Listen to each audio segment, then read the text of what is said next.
तो अगला हमारा टॉपिक है हमारा पीएचपी नंबर्स के ऊपर। तो आइए इसे एक्सप्लोर करते हैं। उससे पहले अगर आपको यार मैं बता दूं कि अगर आपने प्लेलिस्ट एक्सेस नहीं करी है पीएचपी की, प्लेलिस्ट बन रही है जिसमें वीडियोज़ ऐड होते जा रहे हैं, शुरुआत से लेकर एंड तक मैं आपको पीएचपी सिखाने वाला हूँ। तो उसमें वीडियोज़ ऐड होते जा रहे हैं, तो आप उस प्लेलिस्ट को एक्सेस कर लो। मेरे यूट्यूब चैनल पर जाकर कोड इंडस्ट्रीज यहाँ पे प्लेलिस्ट सेक्शन में जाओगे आप, तो यहाँ पे पीएचपी कोर्स आपको दिख जाएगा। ओके, तो हम लोग आगे चलते हैं।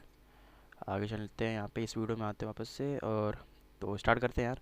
One thing to notice about the PHP is that it provides automatic data type conversion. अब यहाँ पे इसका मतलब क्या है? अब आपने हमने जब पिछले वीडियोस में हमने देखा था, जब हमने वेरिएबल्स क्रिएट किए थे, तो वहाँ पे हमने जब वेरिएबल्स क्रिएट किए थे तो वहाँ पे हमने डेटा टाइप नहीं दिया था उस वेरिएबल का जो भी हम बना रहे थे।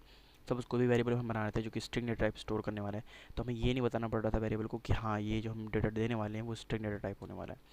लेकिन अदर प्रोग्रामिंग लैंग्वेज की बात करें जैसे कि जावा, वहाँ पे क्या होगा, जैसे आपने वेरिएबल बनाना होगा, जैसे इंट एज आपको बनाना है जो कि एज स्टोर करेगा 20, एज 20। तो वहाँ पे आपको बताना पड़ेगा कि एज की वैल्यू क्या होने वाली है, किस डेटा टाइप में होने वाली है, इंट में होने वाली है। तो हमने क्या लिखा है, इंट एज 20। ओके, तो ये था हमारा यार।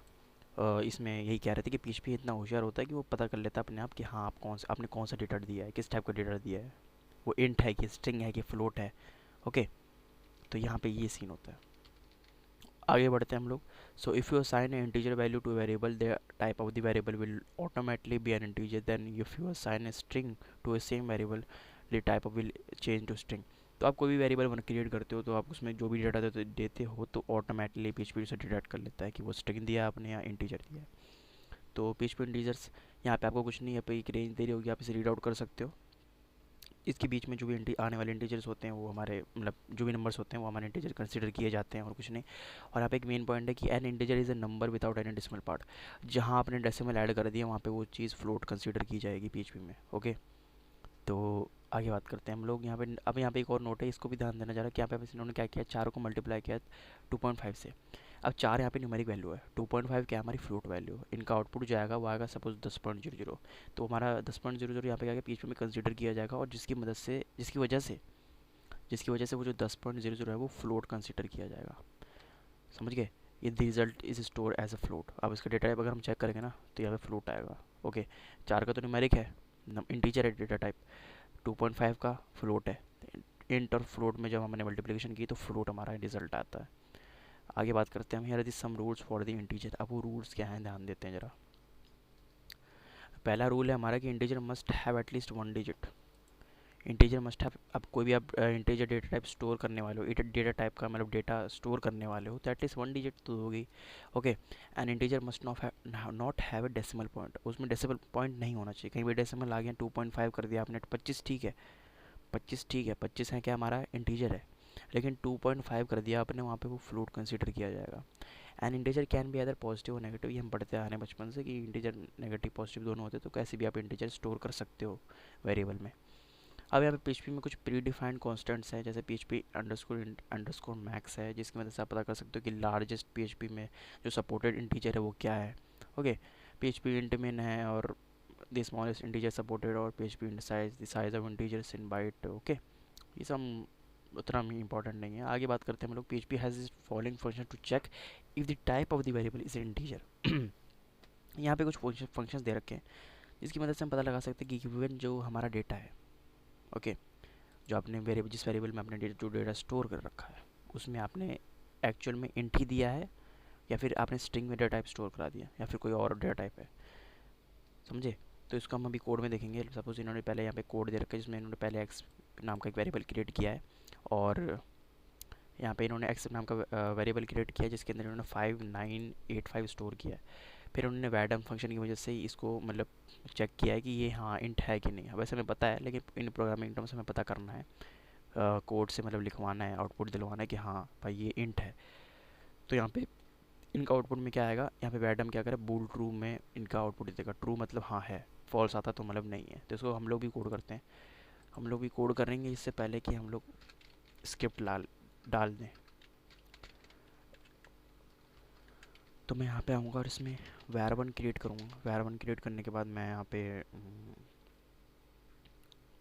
एक डेटा लूँगा 3456, और यहाँ पे मैं क्या था हमारा फंक्शन इज़ अंडरस्कोर इंट, जिसकी मदद से हम पता लगाने वाले कि हमारा जो गिवन डेटा है वो इंट है कि नहीं। जो भी मतलब गिवन डेटा जिस वेरिएबल में स्टोर है वो इंट है कि नहीं। और वैडम फंक्शन की मदद से हम प्रिंट करवाएंगे उससे कि हाँ है कि नहीं, मतलब ट्रू और फॉल्स में हमारा आउटपुट देगा। तो पहले हम वैडम फंक्शन लगाएंगे। वैडम फंक्शन लगाने के बाद हम इज़ अंडरस्कोर इंट लगाएंगे और इसके अंदर हम $var1 कर देंगे। ओके, और हम इसका आउटपुट देखते हैं। हम इसका आउटपुट देखते हैं गूगल पे जाके। मैं यहाँ पे मैंने इसको खोल रखा है ऑलरेडी, लोकल हो slash learn php slash php numbers dot php। अब मैं इसको रिलोड करूँगा। रिलोड करने के बाद देखो बूल ट्रू आ गया। ट्रू मतलब हाँ है, तो ये इंटीजर है। ओके, अब अगर मैं वहीं इसको क्या कर दूँ, यहाँ थोड़ा सीन चेंज कर दूँ। क्या सीन चेंज कर दूँ कि मैं यहाँ पे इसको डबल कोट्स में ले लूँ। डबल कोट्स में क्या होगा कि स्ट्रिंग कंसिडर किया जाता है डेटा, मैंने आपको पिछली वीडियोस में बता रखा है।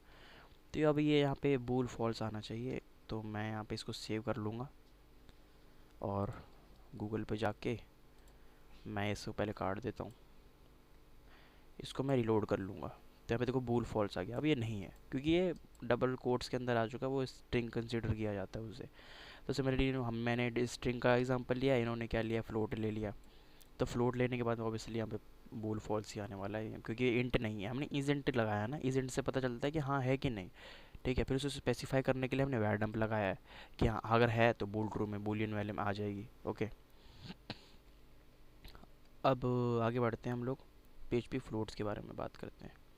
ठीक, पीएचपी फ्लोट्स भी सेम ही है यार आपका। उसमें क्या होता है, आपका डेसिमल आ जाता है। कोई भी न्यूमेरिक वैल्यू आप दे दो, उसमें कहीं भी डेसिमल लगा दो, फ्लोट की तरह कंसिडर किया जाएगा। फिर a float is a number with a decimal point और a number in exponential form. Simple.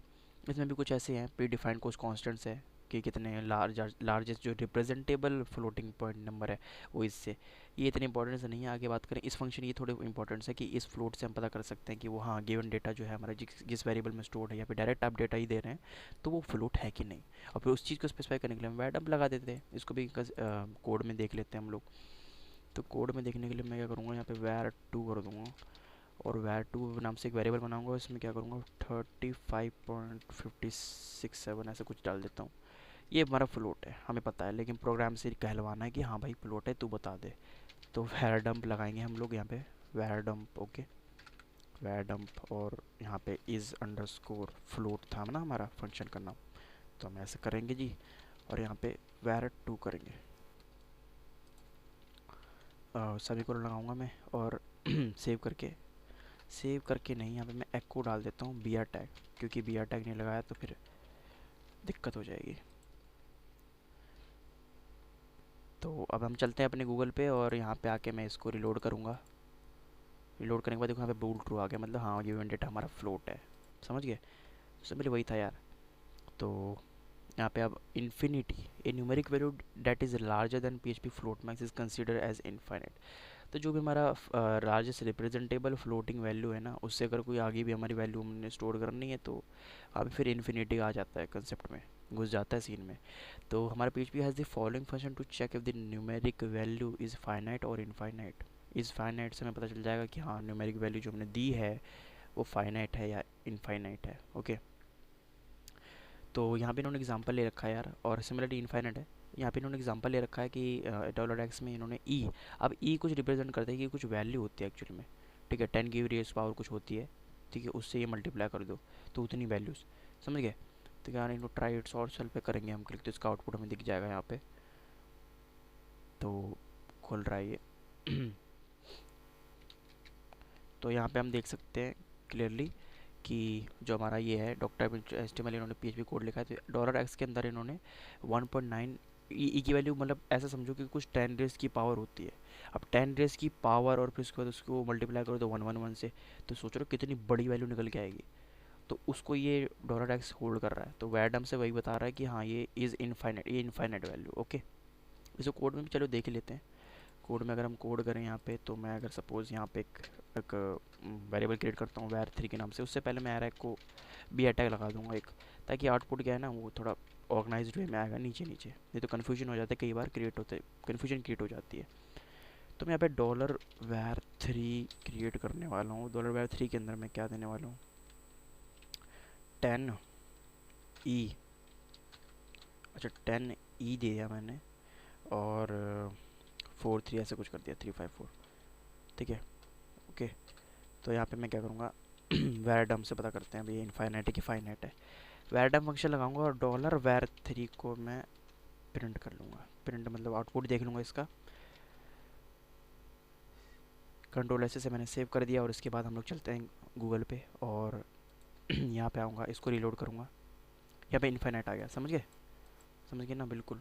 तो यही था सीन हमारा, बिल्कुल। और ई जहाँ लगा दिया आपने, इसका मतलब अगर टाइम रेस की पावर कुछ होती है इसकी वैल्यू, तो उससे मल्टीप्लाई हो जाएगी 355, फिर उतनी बड़ी वैल्यू स्टोर करेगा इनफाइनाइट में, मतलब इनफाइनाइट वैल्यू होगी ऑलमोस्ट, तो उतनी बड़ी वैल्यू वैर 3 में स्टोर होगी, मतलब।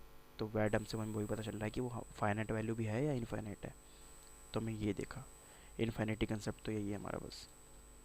इसको मैं काट देता हूँ। तो अगला हमारा थोड़ा नैन है, नाउटेड नंबर और न्यूमेरिकल स्ट्रिंग्स। इसको हम अगली वीडियो में कवर कर रहे होंगे। तो आज की इस वीडियो में हम लोगों ने PHP इन्फिनिटी के बारे में जाना, जिसकी वजह से हम पता कर सकते हैं इसमें दो फंक्शन है mainly, is infinite is finite. इसकी मदद से हम पता कर सकते हैं कि हमारा जो गिवन डेटा टाइप डेटा मतलब कंटेंट है वो हमारा इनफाइनाइट है या फाइनाइट है।